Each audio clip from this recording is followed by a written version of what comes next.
Imagina a cena, 1º de dezembro de 1948, praia de Somerton, na Austrália. Uhum. Um homem é encontrado morto, encostado num muro. Ele está impecavelmente vestido, de terno e gravata, Sim, super arrumada. só que sem nenhuma identificação, nenhuma carteira e o mais bizarro de tudo, todas as etiquetas das roupas dele foram cortadas. Todas. Um fantasma, basicamente. Exato. E pensa no contexto da época, né? Comecinho da Guerra Fria, é o cenário perfeito para uma história de espionagem. E é exatamente essa história que a gente vai analisar hoje. O nosso objetivo aqui é desvendar um dos maiores mistérios do século XX. Separar o que é lenda do que é real. Pois é. A gente vai mergulhar nos fatos do caso original de 1948, com todas aquelas pistas estranhas que alimentaram a lenda por décadas. E depois, E depois a gente vai contrastar tudo isso com as evidências científicas de 2022 que prometem ter resolvido tudo. É uma viagem que vai da espionagem a uma conclusão, olha, muito inesperada. ok, vamos lá. A primeira coisa que já grita agente secreto é a própria morte, né? A autópsia não deu em nada. Foi totalmente inconclusiva.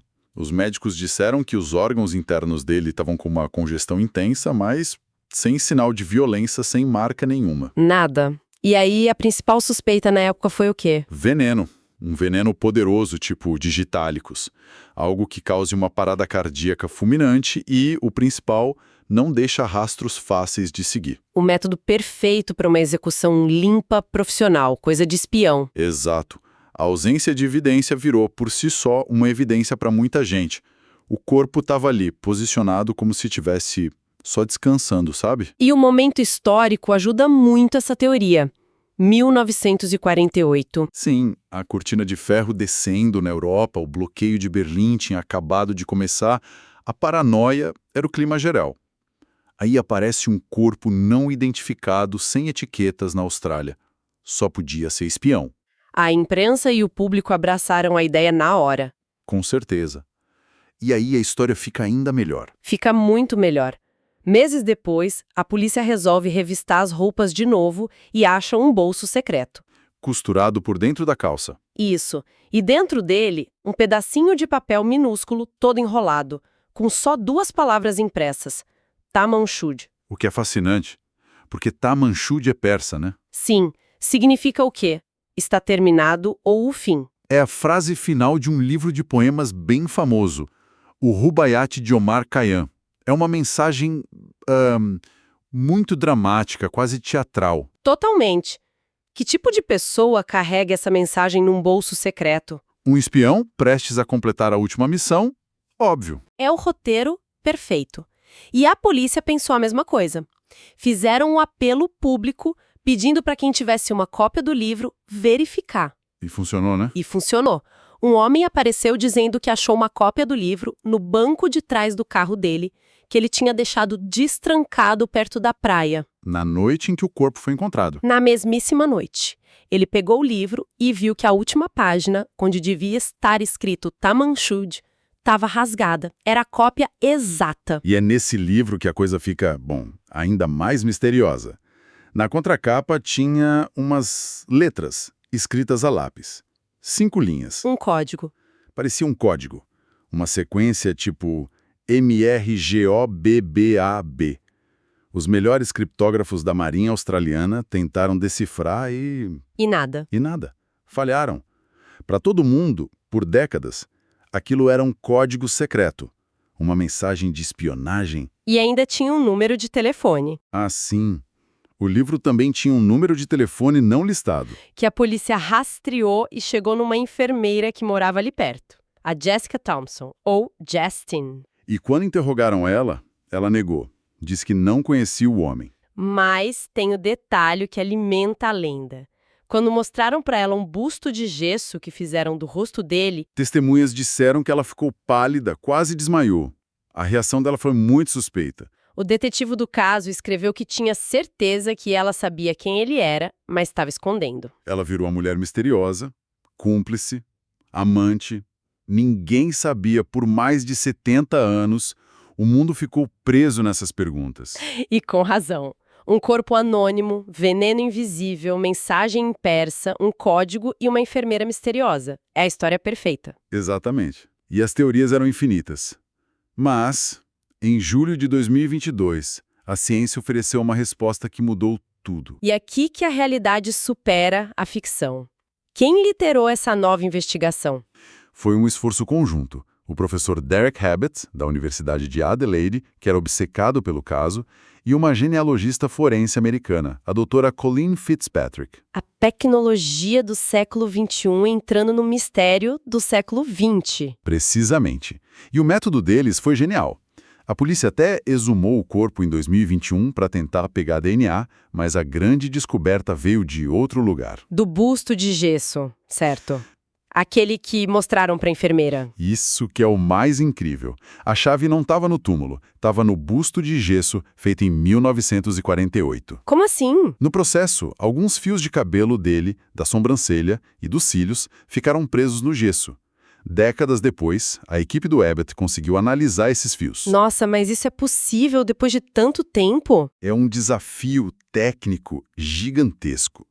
Mas eles conseguiram sequenciar milhões de fragmentos genéticos a partir de um único fio de cabelo de 70 anos. Que impressionante! Então, o mesmo objeto que quase fez a enfermeira desmaiar, guardou a solução o tempo todo. Exato. Com esse perfil de DNA, eles começaram o trabalho de detetive genético. Usaram bancos de dados públicos de genealogia, sabe? Aqueles que as pessoas mandam o DNA para descobrir parentes. Esses mesmos. Eles começaram a procurar por correspondências, mesmo que distantes. Foi como montar um quebra-cabeça de 4.000 peças sem a imagem da caixa. 4.000 pessoas? E como você chega a um nome a partir daí? Parece impossível. Através de uma técnica chamada triangulação genealógica. Eles encontraram primos de terceiro e quarto grau. Aí, mapeando as árvores genealógicas desses primos, eles acharam os tataravós em comum com o homem de Somerton. Da mãe. E foram descendo, geração por geração, preenchendo os galhos da árvore até que as duas linhagens se encontraram num único ponto. Um ponto que faltava. Um buraco na árvore genealógica. Exatamente. A peça que faltava no quebra-cabeça. E essa peça tinha um nome. E qual era? O homem de Somerton era Carl Charles Webb. Carl Webb. E quem era Carl Webb? Era um espião? Nada disso. Ele nasceu em 1905, num subúrbio de Melbourne. Era engenheiro elétrico e fabricante de instrumentos. Um homem comum. Um engenheiro de Melbourne. Então, o espião internacional virou um cara com nome, profissão, e isso muda absolutamente tudo. Muda tudo. A identidade dele funciona como uma chave mestra, que abre todas as portas que estavam trancadas. Vamos reinterpretar cada pista misteriosa agora. Ok. Primeira pergunta. O que um engenheiro de Melbourne estava fazendo em Adelaide, a mais de 700 quilômetros de casa? Não era uma missão secreta. Registros mostraram que Carl Webb era casado com uma mulher chamada Dorothy, mas o casamento estava em crise. Ele saiu de casa em 1947. E a Dorothy? Pouco tempo depois ela se mudou para onde? Para o sul da Austrália, justamente na região de Adelaide.